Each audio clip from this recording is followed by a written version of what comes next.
हाय, welcome back. तो पिछले video में हम लोग जावास्क्रिप्ट के मैथ्स को देखे थे। तो इस वीडियो में हम लोग जेसन देखने वाले हैं कि जेसन होता क्या है और कैसे आप जेसन को यूज़ कर सकते हैं डेटा एक्सचेंज में। ठीक है, तो चलिए शुरू करते हैं। तो Jason stands for JavaScript object notation. तो अब हो क्या रहा है कि जैसे हम लोग जावास्क्रिप्ट में ऑब्जेक्ट्स पढ़े थे, इसका सिंटैक्स पूरा उसी के जैसा है।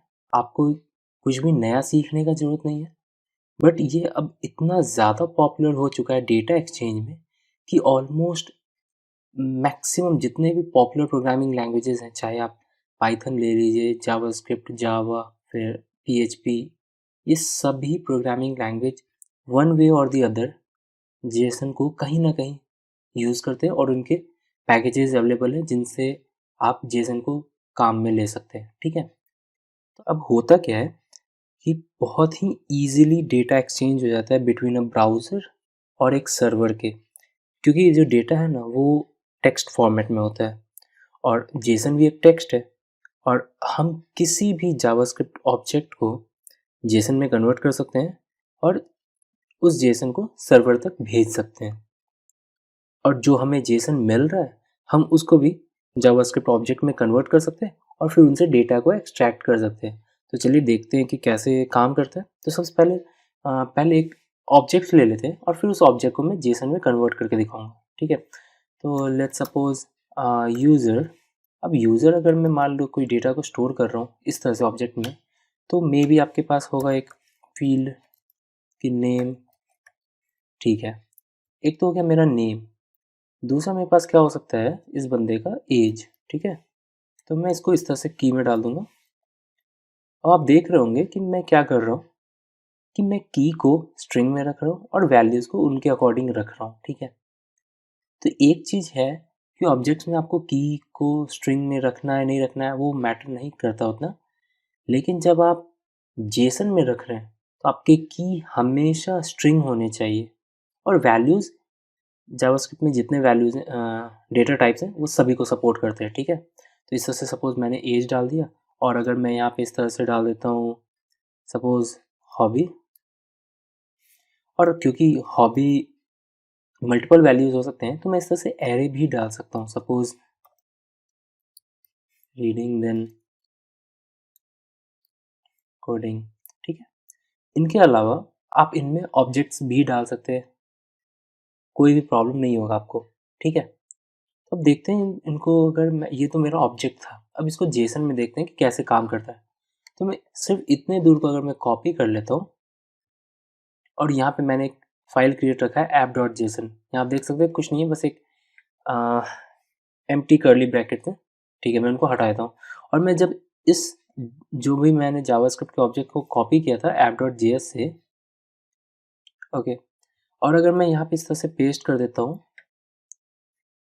तो आप देख सकते हैं ये बिल्कुल सही तरीके से काम कर रहा है।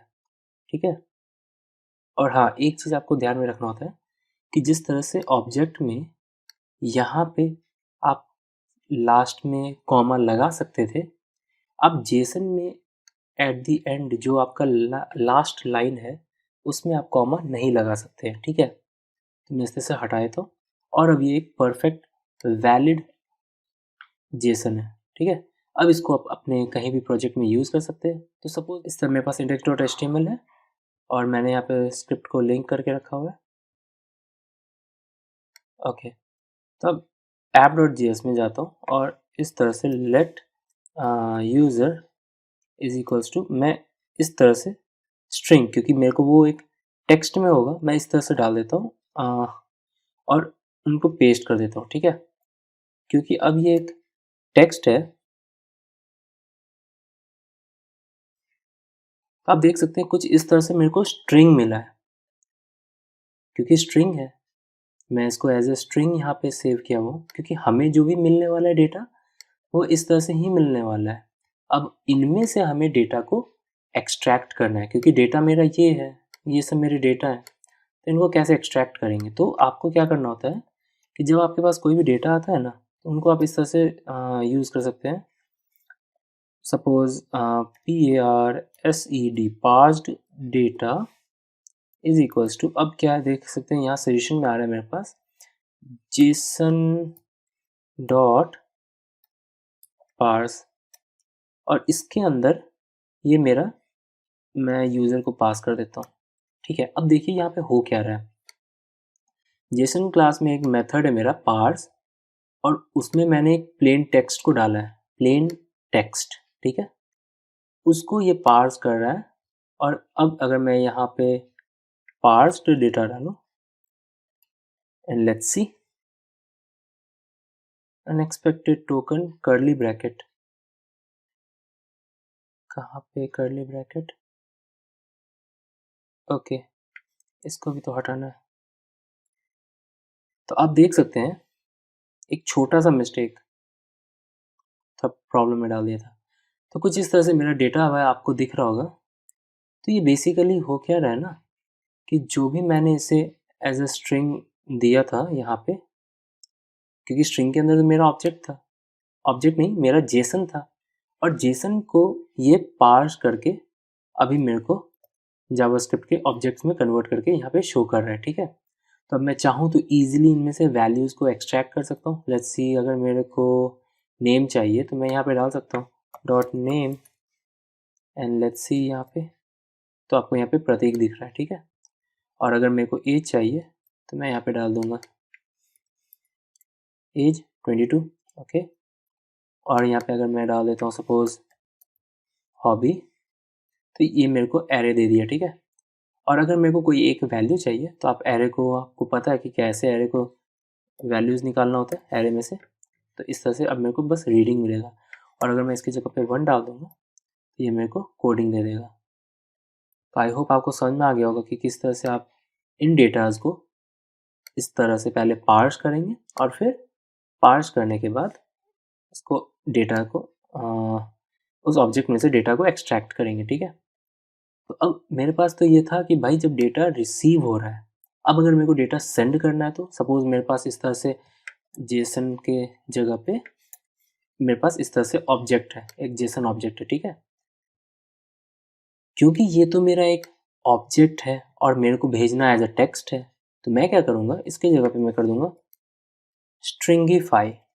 ठीक है, आप देख सकते हैं ये एक मेरा मेथड है स्ट्रिंगिफाई, जो कि ऑब्जेक्ट लेता है मेरा। यहाँ पे मैंने ऑब्जेक्ट बना के पास किया हुआ है। ठीक है, और अब अगर मैं इन वैल्यूज़ को कंसोल लॉग करता हूँ तो आप देख सकते हैं क्या मेरे को वैल्यू मिल रहा है। ठीक है, ये बेसिकली एक टेक्स्ट मिल रहा है मेरे को, प्लेन टेक्स्ट। ठीक है, जो कि आपको दिख रहा है जेसन के फॉर्मेट में, लेकिन ये प्लेन स्ट्रिंग है। ठीक है, अभी ये यूजेबल नहीं है, इसको एक्सट्रैक्ट करना होगा मेरे को। ठीक है, तो कुछ इस तरह से बेसिकली ये काम हो रहा है। ठीक है, तो मैं क्या करता हूँ, मैं आपको कुछ दिखाता हूँ। मेरे पास एक जेसन के लिए मैं एक देखता हूँ fake Jason API, let's see, बहुत सारे हैं। मैं ले लेता हूँ प्लेस होल्डर। ठीक है, और यूज़ कर लेते हैं इस कोड को। तो अब देखिए क्या होता है। ठीक है, मैं क्या कर रहा हूँ, ये फेच एक मेथड है मेरा, मैं आपको इसको छोटा करके दिखाता हूँ। हाँ, ये फेच मेरा एक मेथड है जिसके अंदर ना आपको यूआरएल पास करना होता है। तो वो यूआरएल पे वो पहले हिट करता है। ठीक है, उसके बाद क्या होता है डॉट देन, ये सब मैं आपको समझाऊंगा ये आगे की वीडियोस में। बस मैं यहाँ पे आपको जेसन दिखाने के लिए मैं क्या कर रहा हूँ कि जो भी वैल्यूज मिल रहा है उसको मैं पहले जेसन में कन्वर्ट कर रहा हूँ, और फिर उस जेसन को मैं लॉग कर रहा हूँ। ठीक है, तो लेट्स सी क्या आउटपुट आ रहा है। ओके, यहाँ पे मेरे को इस तरह से यूज़र आईडी मिला है जो कि जेसन डेटा मेरे को मिला है। ठीक है, अगर मैं इसको जेसन में कन्वर्ट ना करूँ, ठीक है, इस तरह से जो मेरे को मिला है, मैं इसको उठा लेता हूँ यहाँ से, और यहाँ पे इस वाले को अभी हटा करके मैं यहाँ पे डाल देता हूँ रिस्पॉन्स। लेट्स सी कि जो मेरे को रिस्पॉन्स मिल रहा है, अगर मैं उसको कंसोल लॉग करूँ तो क्या आता है। आप देख सकते हैं ये बहुत सारे इसमें डेटा है जो कि अभी यूजेबल नहीं है। ठीक है, तो इनको अगर आप जेसन में कन्वर्ट नहीं करते हैं तो इनको आप यूज़ नहीं कर पाएंगे। ये बेसिकली बफर में आ रहा है, ब्लॉब के फॉर्मेट में आ रहा है। तो इनको क्या कर सकते हैं आप, पहले जैसा था मैं यहाँ पे इसको पहले जेसन में कन्वर्ट कर दूंगा। एक बार जब मेरा जेसन में कन्वर्ट हो जाएगा तो उसके बाद जो मेरे को वैल्यू मिल रहा है ना, जेसन जो ऑब्जेक्ट मिल रहा है, मैं उसको कंसोल लॉग कर रहा हूँ यहाँ पे इस तरह से। यूज़र आईडी मिला है और टाइटल कुछ इस तरह से, ये कुछ रैंडम टेक्स्ट है। ओके, लेट्स सी और क्या क्या यहाँ पे हो सकता है। सिमिलरली इस तरह से, जिस तरह से मेरे को यहाँ पे दिख रहा है, user ID 1 completed false, title पता नहीं ये क्या लिखा है। ओके, तो ये बेसिकली मेरे को जो भी ये वैल्यू रिटर्न कर रहा है ना, ये मेरा जेसन है।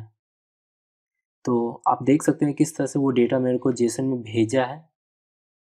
ओके, तो इस वीडियो में इतना ही। जो ये मैंने फेच को यूज़ करके आपको ये दिखाया है, इन सबको मैं अगले वीडियोस में कवर करूँगा। तो प्लीज़ इन प्लेलिस्ट को ध्यान से देखिएगा, आपको बहुत सारे टॉपिक्स और बहुत सारे कंसेप्ट क्लियर होने वाले हैं। तो इस वीडियो में इतना ही। आई होप आपको समझ में आ गया होगा जेसन कैसे हमें हेल्प कर रहा है। और हाँ, वो जो मेरा स्ट्रिंगीफाई था, वो बात को एक बार ध्यान रखना है कि अगर आपका ऑब्जेक्ट है और इस डेटा को आपको सर्वर में भेजना है, तो उससे पहले मैं क्या करूँगा, पहले स्ट्रिंगीफाई करूँगा उसको, ठीक है, प्लेन टेक्स्ट में उसको कन्वर्ट करूँगा और उसके बाद फिर आगे का प्रोसीजर जो आपको करना है, ठीक है। तो thanks for watching this video, मिलते हैं नेक्स्ट वीडियो में। Till then like this video, share this video with your friends and subscribe to our channel, and I'll see you in my next video. Till then, bye and happy coding.